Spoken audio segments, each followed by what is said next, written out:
দ্বিতীয় অধ্যায় গুণগত রসায়ন কোয়ালিটেটিভ কেমিস্ট্রি।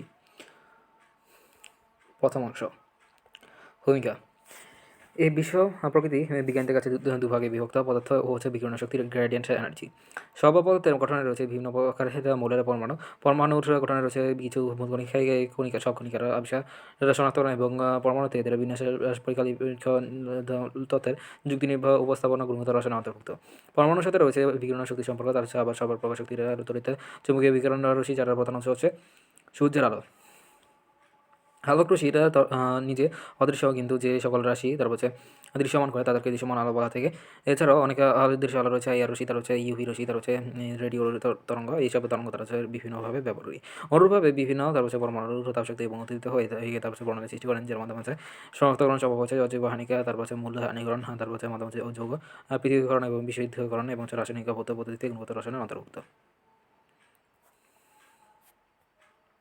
2.1 পরমাণু মডেল এবং প্রাথমিক ধারণা।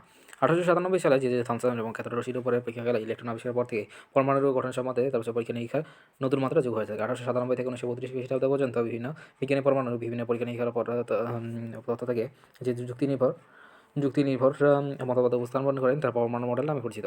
এখানে 3টি পরমাণু মডেল সম্বন্ধে আলোচনা করা হলো। রাদারফোর্ড পরমাণু মডেল, রাদারফোর্ডস অ্যাটম মডেল 1911 সালে উপস্থাপিত, বোরের পরমাণু মডেল 1913 সালে উপস্থাপিত, কোয়ান্টাম বলবিদ্যা model, quantum mechanical atom model 1924 থেকে 1927 খ্রিস্টাব্দে উপস্থাপিত হয়ে থাকে। রাদারফোর্ডের বোর পরমাণু মডেলটি উপস্থাপনের পূর্বে সোনার পাতের ওপর তার বিখ্যাত কোন বিচ্ছুরণ কণাটি উপস্থাপন করেন। 2.1 রাদারফোর্ডের কোন আলফা কণা বিচ্ছুরণ করেন, তার হচ্ছে নিউক্লিয়াস আবিষ্কার, তার হচ্ছে রাদারফোর্ডস আলফা পার্টিকেল স্ক্যাটারিং এক্সপেরিমেন্টে, তার হচ্ছে নিউক্লিয়াস ডিসকভারি। ইলেকট্রন আবিষ্কারের জন্য তার হচ্ছে পরমাণু গঠন সম্পর্কে থমসন প্রস্তাবিত 1898 সালে প্লাম্পটিং এবং মডেল সম্পর্কে নিশ্চিত লাভের পূর্বে 1911 সালে আলফা এবং বিচ্ছুরণ করা হয়ে থাকে। তার হচ্ছে পরীক্ষার কিছুদিন পর্বে তার হচ্ছে আবিষ্কৃত হতে রেডিয়াম, তার হচ্ছে ইউরেনিয়াম, তার হচ্ছে দেশীয় মাধ্যমে সদস্যভাবে আলফা বিকিরণ হয়ে থাকে।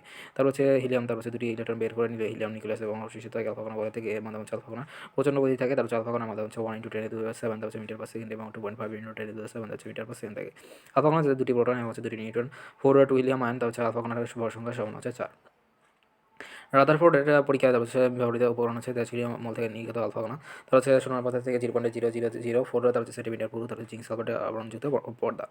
রাদারফোর্ডের পরীক্ষা বর্ণনা, বিজ্ঞানী রাদারফোর্ডের প্রচণ্ড গতিসম্পন্ন, তার হচ্ছে দ্বিধান্ত চাষযুক্ত কণার সঙ্গে এটি পাতলা সোনার পাথর 0.04 তার হচ্ছে সেন্টিমিটার এবং টার্গেট নিক্ষেপ করেন। সোনার পাথরের চারদিকে জিঙ্ক সালফেট এবং জিঙ্ক সালফেট আবরণযুক্ত গোলাকার পর্দা রাখেন। জিঙ্ক সালফেট আবরণে পতিত আলফা কণা তার হচ্ছে আলোকটা সৃষ্টি করে। জিঙ্ক সালফাইটের অনুপ্রবাহ সৃষ্টিকারী ফসফোর সাবস্ট্যান্স অনুপ্রবাহ সৃষ্টিকারী, তার হচ্ছে বিভিন্ন শক্তির ফোটন শোষণ করে তা দৃশ্যমান আলোর পরিসরে বিকিরণ করে। পর্যবেক্ষণ 3 লক্ষ হচ্ছে 99% তার হচ্ছে আলফা কণা তার হচ্ছে এই সোনার পাতা ভেদ করে সরাসরি চলে যায় এবং জিঙ্ক সালফাইড তার চলাচলটা দীপ্তিমান এবং আলোকিত করা থাকে। তবে মাত্র কয়েকটি আলফা কণা এবং তাদের পথে থেকে বেগে পেছন দিকে যায়। খুব কম সংখ্যক আলফা কণা হচ্ছে প্রায় 20,000 মধ্যে তার হচ্ছে একটি তার হচ্ছে বিপরীত দিকে ফিরে আসে। সিদ্ধান্ত এই পরীক্ষা থেকে রাদারফোর্ড নিম্নোক্ত সিদ্ধান্ত গ্রহণ করেছেন। পরমাণুর অধিকাংশ স্থানীয় ভাগে যেহেতু তার হচ্ছে আলফা কণা তুলনায় ইলেকট্রন ভর অতি নগণ্য হয়ে থাকে, সেহেতু এই স্থানে তার হচ্ছে ইলেকট্রন না থাকতে পারে, তবে এরা তার হচ্ছে আলোর কণার গতিপথের উপর কোনো পরিবর্তন করতে পারে না।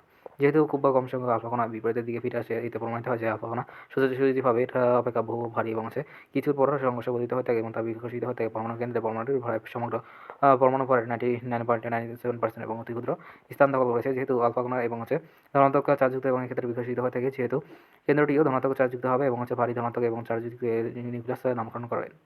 আলফা কণার পরিবর্তন হিসেবে দেখান যে তার পরিবর্তনের এবং ধনাত্মক চার্জের মডেলের পারমাণবিক সংখ্যা সমান থাকে। রাদারফোর্ড আলফা কণার এবং ইলেকট্রন কণার ঘনত্বের চেয়ে 7,000 গুণ বেশি হয়ে থাকে এবং ধনাত্মক চার্জযুক্ত। পরমাণুর আকার আলফা হাইড্রোজেন পরমাণু ব্যাস আছে 1 × 10⁻⁸ 0.1 ন্যানোমিটার। এর তুলনায় নিউক্লিয়াসের আকার হচ্ছে ব্যাস আছে 1 × 10⁻12 এবং 10⁻13 এরা খুবই ছোট। এর আকার সম্পর্ক হলো পরমাণুটি এর নিউক্লিয়াসের 10,000 থেকে 1,00,000 গুণ বড় হয়ে থাকে।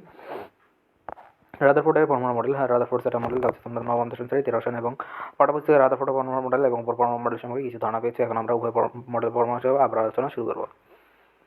1911 সালে আলফা কণা তার হচ্ছে পরীক্ষার পরমাণুতে নিউক্লিয়াস শনাক্ত করার মাধ্যমে রাদারফোর্ড পরমাণু মডেলটি উপস্থাপন সময় নিম্নরূপ। গোলাকার পরমাণুর কেন্দ্রস্থলে তার হচ্ছে এটি ধনাত্মক চার্জযুক্ত ভারী বস্তুমান বিদ্যা থাকে। এই ভারী বস্তুকে পরমাণুর কেন্দ্র বা নিউক্লিয়াস বলা থেকে পরমাণুর মোটা আচরণের তুলনায় নিউক্লিয়াসের আয়তন নগণ্য হয়ে থাকে। নিউক্লিয়াসের পরমাণুর সমস্ত ধনাত্মক এবং চার্জ প্রায় সমস্ত কেন্দ্রীভূত হয়ে থাকে। পরমাণু বিদ্যুৎ নিরপেক্ষ থাকে, তাই নিউক্লিয়াসে ধনাত্মক চার্জ এবং ঋণাত্মক চার্জযুক্ত ইলেকট্রন থাকে। সৌরজগতের সূর্যের চারদিকে এবং গ্রহসমূহের ইলেকট্রনগুলো কেন্দ্রস্থ নিউক্লিয়াসের চারদিকে নিজ নিজ কক্ষপথে চতুর্থ ঘূর্ণায়মান থাকে। ধনাত্মক চার্জ বিশিষ্ট নিউক্লিয়াসের ও ধনাত্মক চার্জ বিশিষ্ট ইলেকট্রন পরস্পরকে স্থির বৈদ্যুতিক আকর্ষণজনিত কেন্দ্রমুখী বল এবং আবর্তনশীল ইলেকট্রনের কেন্দ্র বহির্মুখী বল এবং পরস্পর সমান থাকে এবং পরস্পরকে সমভার করে কাউন্টার ব্যালেন্সটা রাদারফোর্ড পরমাণুর নিউক্লিয়াসের ধারণা আছে বলে নিউক্লিয়ার মডেল বলে। সৌরজগতের সাথে মিল রেখে মডেলটি দেওয়া হয়েছে বলে সোলার সিস্টেম অ্যাটম মডেল বলা থাকে। রাদারফোর্ড পরমাণু মডেলের সীমাবদ্ধতা limitations of Rutherford atom model. Rutherford পরমাণু মডেলের প্রধান দিক হচ্ছে পরমাণুর একটি নিউক্লিয়াস এবং নিউক্লিয়াসের পরিবর্ত ইলেকট্রন অঞ্চল এবং তার সার্বজনীন স্বীকৃত এবং পরীক্ষা দ্বারা প্রমাণিত হচ্ছে, কিন্তু এটির প্রধান সীমাবদ্ধতা নিম্নরূপ: সৌরজগতের গ্রহসমূহ সামগ্রিকভাবে চার্জ বিহীন, অথচ পরমাণুতে আবর্তনশীল এবং ইলেকট্রন সমতল ঋণাত্মক চার্জযুক্ত এবং পারস্পরিক স্থির বৈদ্যুতিক জনিত বিকর্ষণ করবে। অপরদিকে গ্রহসমূহ এবং মহাকর্ষ বল দ্বারা পরস্পরকে আকর্ষণ করবে। সুতরাং গ্রহগুলোর সাথে ইলেকট্রনের তুলনা সঠিক হয়নি। ম্যাক্সওয়েলের আলো সম্পর্কীয় এবং তড়িৎচুম্বকীয় তরঙ্গতা অনুসারে চার্জযুক্ত বস্তু এবং কণা তথাকারে এবং ক্রমাগতভাবে বিকিরণ করবে, তার মধ্যে চাপ ধীরে ধীরেভাবে কমতে থাকবে। সুতরাং কক্ষপথে আবর্তনশীল এবং ক্রমশ শক্তির হাতে থাকবে এবং নিউক্লিয়াস উৎপাদিত হবে। অর্থাৎ রাদারফোর্ডের পরমাণু মডেলের সম্পূর্ণভাবে এটি অবস্থা বোধিত হবে। অথচ পরমাণু হতে ক্রমাগত শক্তি এবং বিকিরণ এবং ইলেকট্রনের সময় নিউক্লিয়াসে পতন হলে কখনোই ঘটে না। হাইড্রোজেন এবং বর্ণালী সম্বন্ধে কোনো বিশিষ্ট ব্যাখ্যা দিতে পারে না, যেমন শক্তি বিকিরণ এবং অবিচ্ছিন্নভাবে ঘটে, তাই পরমাণুর বর্ণালীতে সৃষ্ট রেখাসমূহ অবিচ্ছিন্ন হয়, কিন্তু সৃষ্ট রেখাসমূহ বিচ্ছিন্ন এবং বেশি উজ্জ্বল হয়ে থাকে। চার আবর্তনশীল ইলেকট্রন সময়ে কক্ষপথের আকার ও আকৃতি সম্বন্ধে কোনো ধারণা রাদারফোর্ড নিউক্লিয়াস মডেলে দেওয়া হয়নি। একাধিক ইলেকট্রন বিশিষ্ট ইলেকট্রনগুলোকে নিউক্লিয়াসে পরিভ্রমণ করতে পারে, তার কোনো উল্লেখ এই মডেল নেই। পরবর্তীতে বোর মডেলের ত্রুটি সংশোধন করেন এবং নতুন মডেল প্রকাশ করেন। বোর পরমাণু মডেল। বোর স্যাটার্ন মডেল পরমাণু বিজ্ঞানী ম্যাক্স প্লাঙ্কের আইনস্টাইন সম্বন্ধীয় আলো সামগ্রী এবং বিকিরণ কোয়ান্টাম তত্ত্ব অনুসারে ডেনমার্কের পদার্থবিজ্ঞানী নিলস বোর 1913 সালে রাদারফোর্ড পরমাণু মডেল কিছু ত্রুটি দূর করেন। তখন নিলস বোর রাদারফোর্ডের পরীক্ষাগারে কাজ করতেন। রাদারফোর্ড প্রদত্ত পরমাণু মডেলের তিনটি ত্রুটি: ম্যাক্সওয়েল তত্ত্বভিত্তিক ত্রুটি, ইলেকট্রনের কক্ষপথের আকারভিত্তিক ত্রুটি, হাইড্রোজেন পরমাণুর পারমাণবিক বর্ণালী সৃষ্টির যথার্থ ব্যাখ্যা সহকারে বিজ্ঞানী বোর তার পরমাণু মডেল প্রকাশ করেন। বোর মডেলের প্রস্তাবনা সহ নিম্নরূপ ইলেকট্রন কক্ষপথের শক্তি স্তরের ধারণা: পরমাণুর কেন্দ্রস্থলের সমস্ত ধনাত্মক এবং প্রায় সমস্ত ভরের কেন্দ্র অবস্থিত থাকে পরমাণু নিউক্লিয়াস বলা থেকে নিউক্লিয়াস কেন্দ্র করে নিজস্ব শক্তির বৃত্তাকার কক্ষপথ ধনাত্মক চার্জের সমস্ত ইলেকট্রন সমকে নিউক্লিয়াসের চারদিকে আবর্তন করে। এই আবর্তনের ইলেকট্রনের গতি সাধারণ পদার্থবিদ্যার সব নিয়ম মেনে চলে, তবে যখন তা থেকে এটি অবস্থান করবে ততক্ষণ পর্যন্ত এই শক্তি বিকিরণ বা শোষণ করবে না। এই কক্ষপথ সমকে স্থির কক্ষপথ বা শক্তি স্তর বা অরবিট বলা থাকে। শক্তি স্তর বা কক্ষপথ নির্দিষ্ট প্রতীক হলো n এবং প্রথম শক্তি স্তর বলে n=1, দ্বিতীয় শক্তি স্তর বলে n=2। ইলেকট্রনের কণিক ভরবেগের ধারণা: প্রতিটি নিঃস্ব কক্ষপথ বা শক্তি স্তরে আবর্তনরত ইলেকট্রনের কণিক বেগ এবং h/2π অখণ্ড পূর্ণ সংখ্যার গুণিতক হবে। m(n)h/2π। এখানে m ইলেকট্রনের ভর, h ইলেকট্রনের রৈখিক বেগ, r কক্ষপথের ব্যাসার্ধ, v কণিক বেগ এবং h প্লাঙ্কের ধ্রুবক 6.626 × 10⁻³ অখণ্ড কমান্ড 3 এবং পূর্ণ সংখ্যা এর মান অনুসারে প্রথম, তৃতীয় এবং কক্ষপথ নির্দেশিত হয়ে থাকে শক্তির শোষণ এবং বিকিরণ বর্ণালী সৃষ্টির ধারণা। যখন কোনো ইলেকট্রন একটি কক্ষপথ বা শক্তি স্তর বা কক্ষপথে লাফিয়ে চলে, তখন ওই ইলেকট্রন হতে নির্দিষ্ট পরিমাণ আলোক শক্তি শোষিত বিকিরিত হয়ে থাকে। তখন ইলেকট্রন নিম্ন শক্তির হতে উচ্চ শক্তি স্তরে লাফিয়ে চলে এবং আলোক শক্তি শোষণ এবং যখন উচ্চতর শক্তি স্তরে নিম্ন শক্তি স্তরে লাফিয়ে চলে তখন আলোক শক্তির বিকিরণ করে। যদি প্রথম কক্ষপথ ইলেকট্রনের E1 এবং ইলেকট্রন শক্তি E2 হয়ে থাকে, তাহলে বিকিরণ আলোক শক্তি হবে ডেল E2 - E1। এই শক্তি তথ্যের শক্তি এবং বিকিরণ হিসেবে নির্গত হয়ে থাকে। প্লাঙ্কের সূত্র অনুসারে যে বিকিরণের পরিমাণ স্পন্দন সংখ্যা মিউ হবে, তাদেরকে সমীকরণ হচ্ছে ডেল E2 - E1 h/nu। তারপরে সেখানে পারমাণবিক বর্ণালী নিউ দ্বারা একটি সরলরেখা দেখা যাবে। বোর মডেলের সীমাবদ্ধতা limitations of Bohr models atom model. Bohr মডেলের সীমাবদ্ধতাগুলো নিম্নরূপ: বোর মডেল হাইড্রোজেন পরমাণু একক ইলেকট্রন বিশিষ্ট আয়নগুলোর ক্ষেত্রে লিথিয়াম আয়ন প্রণালী ব্যাখ্যা করতে পারলেও একাধিক ইলেকট্রন বিশিষ্ট পরমাণুগুলো প্রণালী ব্যাখ্যা করতে পারে না। এক শক্তি স্তর হতে অপশক্তি স্তর ইলেকট্রনের স্থানান্তর করলে বোর পরমাণু মডেল এটি বর্ণালী সৃষ্টি হওয়া উচ্চ ক্ষমতার স্টেথোস্কোপ পরীক্ষা গ্রহণ করলে দেখা যায় যে প্রতিটি বর্ণালী রেখা থেকে কয়েকটি সূক্ষ্ম রেখা গঠিত। বোর মডেল এইসব সূক্ষ্ম রেখার উৎপত্তির কারণ ব্যাখ্যা করতে পারে না। বোর মডেলে পরমাণু আবর্তনশীল ইলেকট্রন কক্ষপথ দ্বিমাত্রিক ও সমতলীয়। পরমাণু মডেল থেকে পরমাণুর প্রকৃত দ্বিমাত্রিক ধারণা কোনো পাওয়া যায় না। ইলেকট্রনকে কণারূপে গণনা করা হলে এটি নির্দিষ্ট সময় ইলেকট্রনের অবস্থান এবং ভরবেগকে নির্দিষ্ট করা থাকে, কিন্তু হাইজেনবার্গের অনিশ্চয়তা নীতি এবং এটি নির্দিষ্ট পরিমাণে এটি ইলেকট্রনের অবস্থান এবং ভরবেগকে একই সঙ্গে নির্ণয় করা যায় না, যেহেতু তার মতে গতিশীল এবং তরঙ্গ উভয় ধর্ম এবং তড়িৎ চুম্বকীয় থাকে প্রবাহগুলির মতবাদ বোর মডেলে, তারপর স্থির কক্ষপথ ইলেকট্রনের কণিক ভরবেগ অ্যাম্পিয়ার ইকুয়াল টু NH/2 তারপর কণিক ভরবেগ এঠোপা মনে কারণে তারপর ব্যাখ্যা করা হয়নি। চুম্বক ক্ষেত্রের মাঝামাঝি রেখাগুলি তারপর সূক্ষ্ম রেখায় বিভক্ত হতে পারে। জীবন প্রভাব জীবন ইফেক্ট কীভাবে তড়িৎ ক্ষেত্রে উরূপের প্রভাব বিস্তার প্রভাবে উরূপতি থেকে কী চিন্তা করতে পারে এবং চুম্বকের মধ্যে ক্ষেত্রে পরমাণু নির্দিষ্ট পরমাণুর সূক্ষ্ম বিভাজন স্প্লিটিং ঘটেছে। বোর পরমাণু মডেলের সাফল্য এবং achievements of Bohr setup model, তারপর পরমাণুর মডেলে স্থায়িত্ব, তারপর মাঝামাঝি ইলেকট্রন আবর্তনকালে শক্তির ক্ষয় এবং বিকিরণ ঘটে না। প্রথম শক্তি স্তর হতে নিম্ন শক্তি স্তরে না থাকে, তারপর লাভ দিয়ে তারপর নিউক্লিয়াসে তারপর যাওয়ার সুযোগ নেই, তারপর আবর্তনশীল তারপর বোর মডেল, তারপর মাঝামাঝি স্থায়িত্ব লাভ নেই, তারপর যা দ্বারা তারপর মডেলের নিরুত্তাপীয় তারপর ত্রুটি সৃষ্টি হয়েছে প্রণালী ব্যাখ্যা এবং হাইড্রোজেন পরমাণু hydrogen ion lithium ion barium ion এবং সুষ্ঠু ব্যাখ্যা করতে পারে না। তারপর মাধ্যমে হাইড্রোজেন প্রণালী প্রথম কক্ষপথের বেশি নির্ণয় করেছে এই নোট ইকুয়াল টু 5.292 × 10⁻³ তারপর বোর পরমাণুর ক্ষেত্রে তারপর বিভিন্ন শক্তিস্তরে আবর্তনশীল ইলেকট্রনের ক্ষেত্রে তারপর সেটি পরমাণু স্তরে তারপর মাধ্যমে শক্তি শক্তিশীলতা এবং বিহিত হচ্ছে। তারপর পরমাণুতে তারপর মাধ্যমে বিভিন্ন রেখা সৃষ্টি হয়ে থাকে। বোর পরমাণু মডেলে E2-1 এবং R=10.739 যা পরিকল্পিত 1096 এবং 78 সেন্টিমিটারের সমান থাকে। বোর পরমাণু মডেলের সীমাবদ্ধ অংশে এই কথা অস্বীকার্য যে বললে যা সঠিক পথের নির্দেশনা থাকবে। বোর পরমাণু মডেলের বিষয় হলো পরমাণুতে বিভিন্ন শক্তিস্তর রয়েছে এবং শক্তিস্তরের স্থানান্তরের মাধ্যমে বিভিন্ন বিকিরণের সৃষ্টি হয়ে থাকে। তখন তার সীমান্ত সংখ্যা মিউজিক্যাল হচ্ছে E2-1 নির্ধারিত হয়ে থাকে। এই দুটি আনুসন্ধানিকভাবে প্রমাণিত। এইসব তার পরমাণু মডেলের গ্রহণযোগ্যতা বৃদ্ধি পেয়েছে। রাদারফোর্ড পরমাণু মডেলে বোর পরমাণু মডেলের তুলনায় comparison between Rutherford setup model এবং বোর সেটআপ মডেল। উভয় পরমাণুর মডেলের উপস্থাপনা মূল ধারণা মূল মডেলের ভিত্তি। রাদারফোর্ড পরমাণু মডেলের ভিত্তি হলো তারপর গতিরিক্ত সম্বন্ধিত আলফা কণা এবং পর্যবেক্ষণ সমিত তারপর সিদ্ধান্ত সময় রাদারফোর্ড কণার তারপর পরমাণু কেন্দ্রে ধনাত্মক চার্জযুক্ত নিউক্লিয়াস থাকে। ধনাত্মক চার্জের সমস্যা ঋণাত্মক ইলেকট্রনের নিউক্লিয়াসের কেন্দ্রকে সর্বত্র আবর্তনশীল থাকে। রাদারফোর্ড মডেল রয়েছে সৌরজগতের বিন্যাস নবদিকে। তারপর পরমাণু মডেলের ভিত্তি হলো রাদারফোর্ড এবং পরমাণু মডেলে পরমাণুস্থ পরমাণু কেন্দ্রে নিউক্লিয়াস এবং কেন্দ্র বহির্ভূত তারপর ইলেকট্রনের মাধ্যমে ম্যাক্স প্লাঙ্ক আলোক সম্বন্ধীয় এবং কোয়ান্টাম তত্ত্বের প্রয়োজন। তার আবর্তনশীল ইলেকট্রনের কক্ষপথের ধারণা রাদারফোর্ড পরমাণু মডেল থেকে ইলেকট্রনের কক্ষপথের আকার ও সংখ্যাকে সুস্পষ্ট করা হয়নি। এতে বলা হয়েছে যে ইলেকট্রনকে কেন্দ্র করে তারপর নিউক্লিয়াসের কেন্দ্র কক্ষপথে ইলেকট্রনগুলো মতো আবর্তন করতে পারে। অপরদিকে পরমাণুতে প্রতি ইলেকট্রন তারপর কয়েকটি নির্দিষ্ট মানে তারপর ভিতরে স্থায়ী কক্ষপথ নিউক্লিয়াসকে আবর্তন করতে পারে এবং এইসব নির্দিষ্ট স্থায়ী কক্ষপথগুলো নির্দিষ্ট বিভিন্ন মানে শক্তিযুক্ত এবং এইসব স্থায়ী কক্ষপথে আবর্তনশীল ইলেকট্রনগুলো সমশক্তি সম্পন্ন হয়ে থাকে। পরমাণু মডেল স্থায়িত্ব তারপর রাদারফোর্ডের পরমাণু মডেল স্থায়িত্ব কারণ হিসেবে ধনাত্মক চার্জযুক্ত কেন্দ্রস্থ নিউক্লিয়াস এবং ঋণাত্মক চার্জযুক্ত ইলেকট্রন মধ্যস্থ স্থির বৈদ্যুতিক আকর্ষণ যুক্ত কেন্দ্রমুখী বল এবং আবর্তনশীল ইলেকট্রন কেন্দ্র বহির্মুখী বল বিপল, যার মধ্যে কেন্দ্রমুখী বল এবং এর মাধ্যমে শক্তির বিকিরণ এবং সদত্ত সমশক্তিতে আবর্তন। তারপর উভয় পরমাণু তারপর সীমাবদ্ধতা এবং উত্থাপিত ত্রুটি সমূহ রাদারফোর্ডের পরমাণু মডেলকে সৌরজগৎ দ্বারা তুলনা করা হয়েছে। সৌরজগতের গ্রহসমূহ মহাকর্ষ দ্বারা তারপর পরস্পরকে আকর্ষণ করে, কিন্তু ঋণাত্মক চার্জযুক্ত ইলেকট্রন সমূহকে পরস্পরকে বিকর্ষণ করে। সুতরাং গ্রহসমূহ ইলেকট্রনের সাথে সঠিক হয়নি। বোর পরমাণু মডেলের কোনো ত্রুটি নেই। ম্যাক্সওয়েলের তত্ত্ব অনুসারে রাদারফোর্ড পরমাণু মডেলের আবর্তনশীল ক্রমাগতভাবে শক্তি বিকিরণ করবে এবং আবর্তন চক্র ধীরে ধীরে কমতে থাকবে। ফলে ইলেকট্রনের ক্রমশক্তি হারিয়ে নিউক্লিয়াসে পতিত হবে। তাই রাদারফোর্ডের পরমাণু মডেলের স্থায়িত্ব থাকে না। পরমাণু মডেলের ইলেকট্রনের স্থির কক্ষপথের এবং ধারণা যুক্ত করে এই ত্রুটি দূর করা হয়েছে।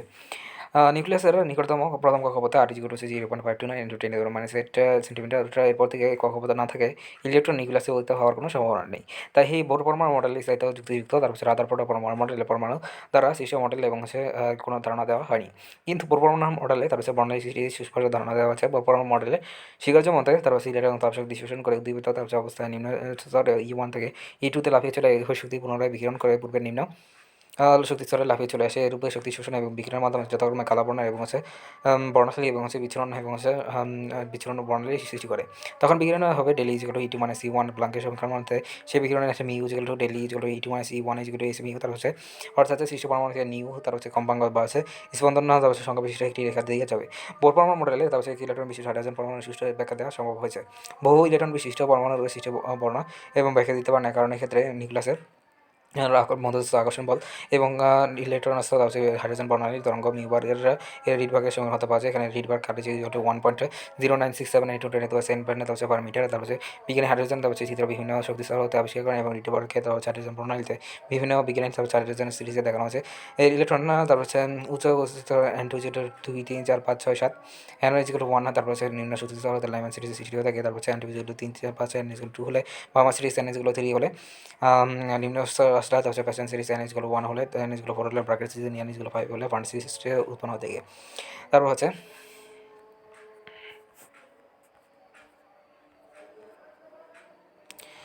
2.1.5 বোররা পরমাণু তত্ত্বের প্রয়োগ অ্যাপ্লিকেশন অফ বোরস অ্যাটম থিওরি তার হচ্ছে বোরের হাইড্রোজেন পরমাণু অনুসারে তার হচ্ছে পরমাণু পরিধির কক্ষপথ এবং হচ্ছে এটি নিঃসমানের শক্তিযুক্ত কোয়ান্টাইজেশন অফ এনার্জি এসব স্থায়ী কক্ষপথে আবর্তনশীল ইলেকট্রন শক্তি সম্পন্ন হয়ে থাকে। এই ধারণার সাথে পদার্থবিজ্ঞানের গতিশীল তত্ত্ব সময় এবং হাইড্রোজেন পরমাণু সদস্য আয়ন এবং নিউক্লিয়াসে একটি মাত্র ইলেকট্রন যুক্ত আয়ন হিলিয়াম আয়ন লিথিয়াম আয়নের ক্ষেত্রে নিম্নোক্ত গাণিতিক সমীকরণ প্রতিষ্ঠা করেন। এনতম ইলেকট্রনের ব্যাসার্ধ আর এন নির্ণয় তারপর হচ্ছে আর এনতম এনতম হচ্ছে কক্ষপথে ইলেকট্রনের বেগ এবং হচ্ছে ভিএন নির্ণয় তারপর হচ্ছে এনতম কক্ষপথে ইলেকট্রনের মোট বেগ ইয়ান নির্ণয়।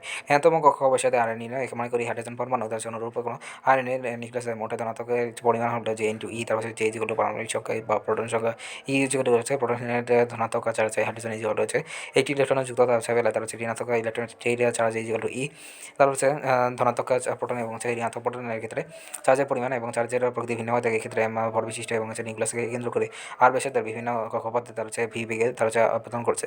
এই অবস্থায় চার্জে যুক্ত হলে তারপর হচ্ছে কুলম্বের মত অনুসারে নিউক্লিয়াসের কর্তৃকে আবর্তন বলশীল বল এবং সেই ইলেকট্রনের আকর্ষণমুখী বল এবং হচ্ছে যে স্কোয়ার বাই আর স্কোয়ার তারপর হচ্ছে বৃত্তাকার কক্ষপথে ভি যেগুলো এম ভর বিশিষ্ট ইলেকট্রন বল কেন্দ্রমুখী বল M V square by R. Hydrogen পরমাণুর প্রথম কক্ষপথ হচ্ছে ব্যাসার্ধ এন কক্ষপথে আর এন ইজগুলো N square H square by 4 by square M square তারপর আর 1 ইজগুলো হচ্ছে এটা তোর মানে সেটি সেন্টিমিটার ইজগুলো 1 অ্যাংস্ট্রম হচ্ছে হাইড্রোজেন পদার্থ প্রথম কক্ষপথের ব্যাসার্ধ বড় কক্ষপথ বড় রেডিয়াস এবং হচ্ছে বড়রা ব্যাসার্ধ এন আর ইজগুলো 0.529 ইন্টু 10 টু মাইনাস 1 আর ইজগুলো 1 ইএমইউ তারপর হচ্ছে 3 ইন্টু 10 টু দেওয়ার এটি ইএসইউ তারপর হচ্ছে বোর হার 3 এবং প্রথম কক্ষপথে আর 1 হলে আর 9 গুণ বেড়ে যায় তারপর হচ্ছে তখন আবর্তনশীল ভিএন যেগুলো 2 পাই স্কোয়ার বাই এইচ তারপর হচ্ছে জি ইন্টু এন আর তারপর হচ্ছে মাধ্যম হচ্ছে ভি ইন্টু এন গুণ ভিএন তারপর হচ্ছে মাধ্যম হচ্ছে ভি টু যেগুলো ভি 1 ইন্টু হাফ তারপর হচ্ছে প্রথম কক্ষপথে তারপর হচ্ছে ইলেকট্রন বেগে তারপর হচ্ছে দ্বিতীয় কক্ষপথে আবর্তনশীল ইলেকট্রনের ক্ষেত্রে দ্বিগুণ বেগে তারপর হচ্ছে এনতম তৃতীয় কক্ষপথে মোট শক্তি যেগুলো ই 1 যেগুলো 9 গুণ ই 3 তা হচ্ছে পরমাণু বলবিদ্যা এবং শ্রোডিঞ্জারের তরঙ্গ সমীকরণ তা হচ্ছে ওয়েব মেকানিক্যাল তা হচ্ছে মডেল অফ অ্যাটম শ্রোডিঞ্জার তা হচ্ছে ওয়েব ইকুয়েশন তা হচ্ছে বিজ্ঞানী কতিপয় সীমাবদ্ধতা তার হচ্ছে পরমাণুটার বিভিন্ন তা হচ্ছে অবস্থাবিদ্যা তার হচ্ছে মাধ্যম হচ্ছে পরমাণু মডেল এবং হচ্ছে 1924 সালে ডি ব্রগলি তার হচ্ছে ইলেকট্রন কণা এবং হচ্ছে হুবার্ট লুই ডি ব্রগলি 1926 সালে শ্রোডিঞ্জার এবং হচ্ছে সংশ্লিষ্ট এবং পরিমার্জন করেন তার হচ্ছে নিঃস্ব তরঙ্গ তৈরি এবং মাধ্যম হচ্ছে ত্রিমাত্রিক তার হচ্ছে সমীকরণটি উপস্থাপন করে যা হুবার্ট মডেল পরমাণু লাভের মূল চাবিকাঠি চলমান এবং ডি ব্রগলি তার হচ্ছে পরমাণু মডেল 1924 সালে তার হচ্ছে লুইস ডি ব্রগলি তারপর হচ্ছে ইলেকট্রনের মাধ্যমে হচ্ছে তরঙ্গ উপস্থাপন করেন কোয়ান্টাম তত্ত্বের মাধ্যমে হচ্ছে মিউ তারপর হচ্ছে ফ্রিকোয়েন্সির মাধ্যমে হচ্ছে ই চলে এসে নিউ তারপর হচ্ছে শক্তি সমগ্র ই চলে এমসি স্কোয়ার হিজগুলো প্রোটনের শক্তি মহালার বেগে তারপর হচ্ছে উভয় সম্পর্ক থেকে পাই এমসি স্কোয়ার ইজগুলো হচ্ছে নিউ তার ইজগুলো হচ্ছে into C D by lambda তারপর সি হতে পাই এমসি ইজগুলো হচ্ছে বাই ল্যামডা তারপর এমসি ইজগুলো প্রোটনের ভর বেগে এমসি ইজগুলো হচ্ছে বাই ল্যামডা ভরগুলির মতো হচ্ছে বুঝতে না আর আরও এক ধরনের দশ তরঙ্গ জড়িত থাকে বেলা তারপর হচ্ছে মাধ্যমে হচ্ছে পি ইজগুলো এমপি একের সমীকরণ থেকে ধরা যায় এমপি ইজগুলো রয়েছে বাই ল্যামডা তারপর হচ্ছে ল্যামডা ইজগুলো রয়েছে in cross into 1 by MP তারপর হচ্ছে মাধ্যম হচ্ছে ধ্রুবক এবং হচ্ছে বস্তুর কণার ভর এবং হচ্ছে ব্রগলি এবং হচ্ছে মাইক্রোস্কোপ এবং গবেষণা করে ক্ষুদ্রাতি ক্ষুদ্র কণা পর্যবেক্ষণে তারপর হচ্ছে মাধ্যম হচ্ছে তারপর হচ্ছে ইলেকট্রন ভর বেগে এমবি এর ইজগুলো টেন বাই 2 বাই ডি ব্রগলির মতবাদ অনুসারে এর তরঙ্গ রূপে তারপর হচ্ছে নিউক্লিয়াসের চারদিকে বৃত্তাকার পথে চলে এই অবস্থায় তরঙ্গটি অবস্থান করবে তার হচ্ছে তখন 8 ব্যাসার্ধ বিশিষ্ট বৃত্তাকার কক্ষপথে পরিধিটি ইলেকট্রন এবং হচ্ছে এর মাধ্যমে হচ্ছে পূর্ণসংখ্যার গুণিত করতে পারবে তার হচ্ছে এমসিআর ইজিক্যাল টু আপাতত সেই কক্ষপথে কণিক বেগে যা হচ্ছে বাই 2 বাই এর পূর্ণসংখ্যার গুণিত হয়ে থাকে যেহেতু ইলেকট্রনের গতিবেগ ভি এবং হচ্ছে সির কাছাকাছি সি যেগুলো ভি ধরা হয়ে থাকে এই প্রকৃতপক্ষে মতবাদের অন্যতম স্বয়ংসিদ্ধ তাই ইলেকট্রনকে তরঙ্গ রূপে গণনা করা থেকে ইতিপূর্বে এরকম ব্যাখ্যা দেওয়া সম্ভব হয়নি। হাইজেনবার্গের অনিশ্চয়তা নীতি হাইজেনবার্গের আনকনস্ট্যান্ট প্রিন্সিপাল গতিশীল ইলেকট্রনীয় কণা এবং তরঙ্গ উপাদান থাকায় হাইজেনবার্গ গাণিতিকভাবে প্রমাণ করে যে যদি কোনো গতিশীল অবস্থা নির্ভুলভাবে নির্ণয় করা যায় তবে এটা ভরবেগ অনিশ্চিত হয়ে পড়ে আবার ওই ভরবেগে তার নির্ভুলভাবে নির্ণয় করা সম্ভব হলে তবে এই শ্রেণীর নির্ণয় অনিশ্চিত হয়ে পড়ে। একই সময় ইলেকট্রন অবস্থান নিউক্লিয়াস এবং হচ্ছে নিশ্চিত দূরত্ব থেকে ইলেকট্রনের ভরবেগ নির্ণয় করতে হলে ইলেকট্রন অবস্থা এবং ভরবেগ উভয় মানের কিছুটা ভুল বা অনিশ্চিত দেখা যায়। 1927 খ্রিস্টাব্দে হাইজেনবার্গের উভয় অনিশ্চিততার সীমার মধ্যে একটি সম্পর্ক উদ্ভাবন করেন হাইজেনবার্গের অনিশ্চিততা নীতি নামে পরিচিত। এই অনিশ্চিততা নীতি অনুসারে ডেলাক্স এবং ডিলপি এবং ইলেকট্রন সময়ের তবে অবস্থা না তবে জ্ঞাপক ভরবেগের ফুলের সমীকরণ মাত্রা হবে তবে ফুলেরটা মাত্রার গুণফল ইজিক্যাল হয়েছে বাই 2 পাই এর 4 পাই এর মানের প্রায় সমান হবে del X into del P ইজিক্যাল হয়েছে বাই 2 পাই ধ্রুবককে তারপর হচ্ছে del P is equal to M into del P M is equal to ভরবেগটার কণার বেগ এবং হচ্ছে ইউ ইজ ইকুয়াল টু কণার গতিবেগ। সমীকরণ থেকে ডেল এক্স এবং ডেল পি তারপর হচ্ছে পরস্পরের ব্যস্ত হয়ে থাকে। এক্ষেত্রে ইলেকট্রনের বেগকে সঠিকভাবে নির্ণয় করতে হলে ডেল পি এর উপরের মাত্রা ক্ষুদ্রতম হবে, ডেল এক্স এর মান বেড়ে গেলে অর্থাৎ হচ্ছে ইলেকট্রনের অবস্থান অন্যায় তারপর হচ্ছে নির্ণয় ভুলের মাত্রা বেড়ে গেলে অর্থাৎ পর কথায় হচ্ছে ইলেকট্রনের বেগে তরঙ্গ ধর্ম বেড়ে গেলে তারপর হচ্ছে কণার কোনো গুরুত্ব থাকে না। তারপর হচ্ছে আবার হচ্ছে ইলেকট্রনের অবস্থান এবং কণার ধর্ম সঠিকভাবে করতে গেলে এর মাধ্যমে হচ্ছে কোনো গুরুত্ব থাকে না। তারপর হচ্ছে শ্রোডিঞ্জার সমীকরণ, শ্রোডিঞ্জার্স ওয়েভ মেকানিক্যাল ইকুয়েশনস, তারপর হচ্ছে পরমাণু মডেল, হাইজেনবার্গ অনিশ্চয়তা নীতি, ডি ব্রগলি এবং কণার ধর্ম এবং হচ্ছে তরঙ্গ ধর্ম দ্বিতীয় বর্গটির এবং হচ্ছে ইলেকট্রন স্থির তারপর শক্তি স্তরের মাত্রা হচ্ছে নিখুঁতভাবে দিতে পারে না। এই তিনটি বিষয়কে 1926 সালে শ্রোডিঞ্জার তারপর তরঙ্গ বলবিদ্যা মডেল প্রস্তাব করেন। এই মডেলের শ্রোডিঞ্জার এবং হচ্ছে ইলেকট্রনকে শেষটিকে তারপর তরঙ্গ এবং হচ্ছে কণা দিয়ে দ্বিতীয় প্রস্তাব এবং সেই তরঙ্গরূপী ইলেকট্রন সঙ্গে ধনাত্মক চার্জযুক্ত ইলেকট্রনকে ত্রিমাত্রিকভাবে ঘূর্ণায়মান করা থাকে। তরঙ্গরূপী ইলেকট্রন তার হচ্ছে ব্যাখ্যার জন্য শ্রোডিঞ্জার এবং এক্সওয়াইজেড এবং সমীকরণ উপস্থাপন করে শ্রোডিঞ্জার তরঙ্গ সমীকরণ নামে পরিচিত। এই দ্বিতীয় অন্তরকা সমীকরণ এম ইজ টু ইলেকট্রন পাওয়ার এবং ইজ হচ্ছে electron Mahashakti P is two XYZ স্থিতি শক্তি জে স্কোয়ার বাই আর এবং এইচ ইজ টু ধ্রুবক তারপর নিউক্লিয়াসের মাধ্যমে হচ্ছে চারিদিকে ত্রিমাত্রিক স্থানে তারপর বিস্তৃতি ফাংশন কে X Y Z is equal to 0 0 0। তারপর সেই মাধ্যমে ত্রিমাত্রিক স্থানের সমকোণে হয়ে থাকে সাই এবং সাই ইলেকট্রন স্কয়ার এর বৈশিষ্ট্য। শ্রোডিঞ্জারের দ্বিতীয় অন্তরক সময় সেকেন্ড অর্ডার ডিফারেনশিয়াল ইকুয়েশনের মাধ্যমে হচ্ছে ই এর মান অথবা নিশ্চিত মান এবং হচ্ছে আই এর মান ভালো হয়। তারপর হচ্ছে পরমাণুতে কতগুলো তারপর হচ্ছে শক্তি স্তর অরবিটে বলা থেকে পরমাণুগুলো ই এর মান তারপর হচ্ছে মানের মাধ্যমে সাধারণ সাই এর মাধ্যমে হচ্ছে কতগুলো বিশেষ মান পাচ্ছে, বিশেষ মান তরঙ্গ ফাংশন এবং সাই ই এর আনজেনারেল ফাংশন আই ই এর মাধ্যমে হচ্ছে ই হাইজেন দ্বারা প্রকাশ করা থাকে। স্যালাইন এবং মাধ্যমে হচ্ছে ভৌত তত্ত্ব এর মাধ্যমে হচ্ছে ইলেকট্রনের তরঙ্গের বিস্তৃতি বর্গ স্যালাইন স্কয়ারের মাধ্যমে হচ্ছে মান প্রকাশ করা থাকে। স্যালাইন স্কয়ার এবং ইলেকট্রনের তরঙ্গের তীব্রতার সমানুপাতিক হয়ে থাকে কোনো নিশ্চিত পরমাণু ইলেকট্রনের মাধ্যমে হচ্ছে ইলেকট্রনের চারদিকে স্যালাইন স্কয়ার এবং নিউক্লিয়াসের চারদিকে যে সেই স্থানে কোনো স্থানে এবং সম্ভাবনা বেশি হয়ে থাকে 90 থেকে 95% হয়। একে বিজ্ঞানী সমারফিল্ড অরবিটাল বলা থেকে স্যালাইন স্কয়ারের মাধ্যমে হচ্ছে পরমাণুতে বিভিন্ন অরবিটাল অবস্থান করে। তারপর হচ্ছে তরঙ্গ সমীকরণে সলভ এবং সম হলো তারপর হচ্ছে ওয়াইফা ফাংশন অরবিটাল তারপর সুতরাং ওয়াইফা সলফা ইজ ইকুয়াল টু ওয়াইফা ফাংশন অর অরবিটাল সাইলেন্ট তারপর হচ্ছে probability of finding electron in রিজেনবুলেন্স সাইলেন্স স্কয়ার। প্রকৃতপক্ষে পরমাণুতে বিভিন্ন অরবিটে এবং হচ্ছে ইলেকট্রনের উপস্তর এবং হচ্ছে শক্তি স্তরে অরবিটাল পূর্ণাঙ্গ ব্যাখ্যা তারপর হচ্ছে 3 প্রকারের তারপর হচ্ছে পরস্পর সম্পর্কিত কামানের প্রস্তাব করা হয়। এদেরকে অরবিটাল কোয়ান্টাম যুক্ত বলা হয়। কোয়ান্টাম বলবিদ্যা পরমাণু model, quantum mechanical atom model, quantum বলবিদ্যা এবং হচ্ছে পরমাণু মডেল আধুনিক পরমাণু মডেলের নিম্নতম এবং সমন্বিত ফলাফল।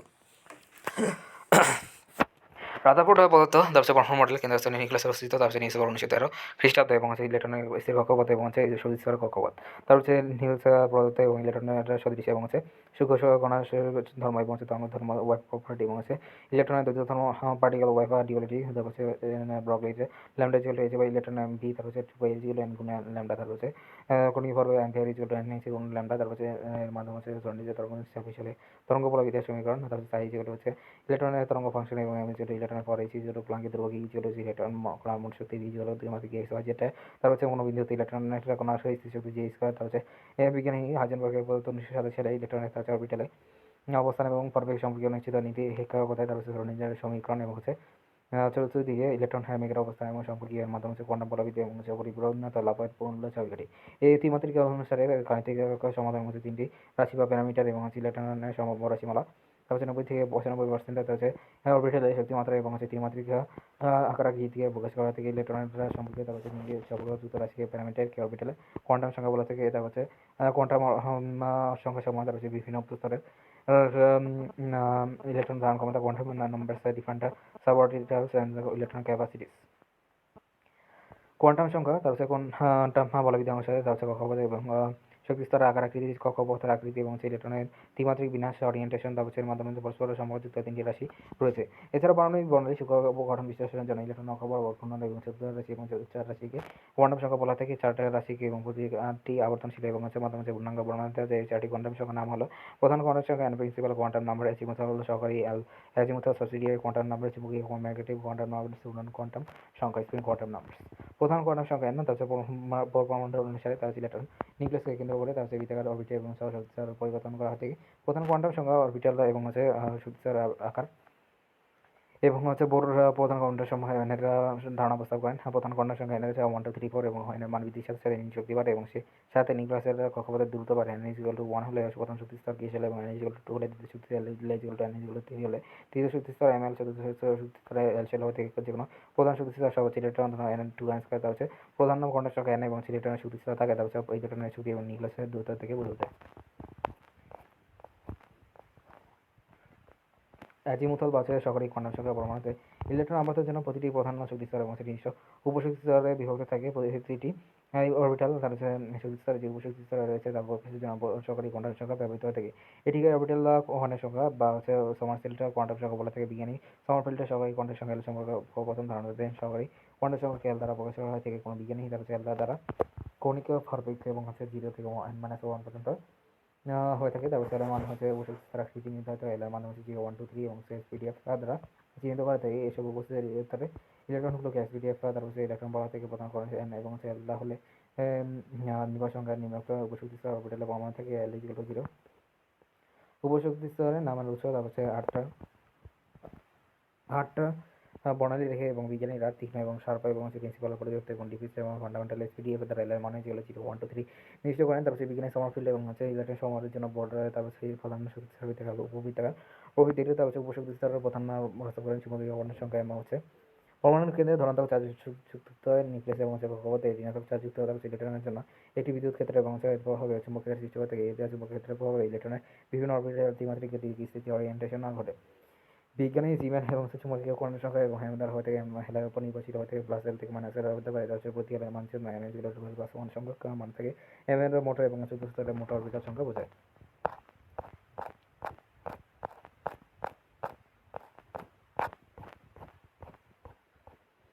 তারপর ঘূর্ণন কোয়ান্টাম সংখ্যা এস বা এম এস তারপর ইলেকট্রন সর্বদা নিজ অক্ষের চারদিকে স্পিন গতিতে থাকে। অক্ষ বরাবর ঘুরতে ঘুরতে প্রতিটি ইলেকট্রনের এটা নিজের কক্ষপথে আবর্তন থাকে। ঘূর্ণন বা স্পিন গতির কারণে প্রতিটি ইলেকট্রনের অতি তারপর ক্ষুদ্র এবং চুম্বক রূপে মৃদু চুম্বক ক্ষেত্রের সৃষ্টি করে। ইলেকট্রনের স্পিন গণনার জন্য তার যে কোয়ান্টাম সংখ্যা ব্যবহৃত হয়ে থাকে এই স্পিন কোয়ান্টাম সংখ্যা বলা থেকে এর প্রতীক হচ্ছে এস বা এম এস। তারপর ইলেকট্রনের ঘূর্ণনের জন্য তারপর ঘড়ির কাঁটার আবর্তনের দিক থেকে তারপর বিপরীত দিকে হতে পারে। তারপর এই দুই রকম মতে ঘূর্ণনের জন্য এসের মান দুই রকম প্লাস হবে এবং মাইনাস হবে। তারপর এসের মানের উপরে শক্তির কিছু পরিমাণ নির্ভরশীল হয়ে থাকে। সাধারণ নিয়মে প্রতিটি অরবিটাল এবং এর ভিন্ন মান এবং প্লাস মাইনাস এবং ইলেকট্রনের অবহিত করতে পারে। এর পক্ষে বিজ্ঞানীদের সাথে প্রমাণিত হলে যে অসমচুম্বক ক্ষেত্রে হাইড্রোজেন পরমাণু এবং সূক্ষ্ম ধারায় দুটি সূক্ষ্ম ধারায় এবং বিভক্ত হয়ে n পর্যন্ত আকৃষ্ট হয়ে এবং দ্বিতীয় ধারাটি বিকশিত হতে প্রমাণিত হয়। ইলেকট্রন সমূহ হাইড্রোজেন পরমাণু এবং দুটি ইলেকট্রনের সময় চৌম্বক ক্ষেত্রে সৃষ্টি করেছে বিভিন্ন কোয়ান্টাম সংখ্যার মান এবং অরবিটাল মোটর অরবিটাল এবং সর্বাধিক ইলেকট্রন সংখ্যা বিন্যাসের প্রকরণ দ্বিতীয় সময় চিত্রে দেখানো হলো।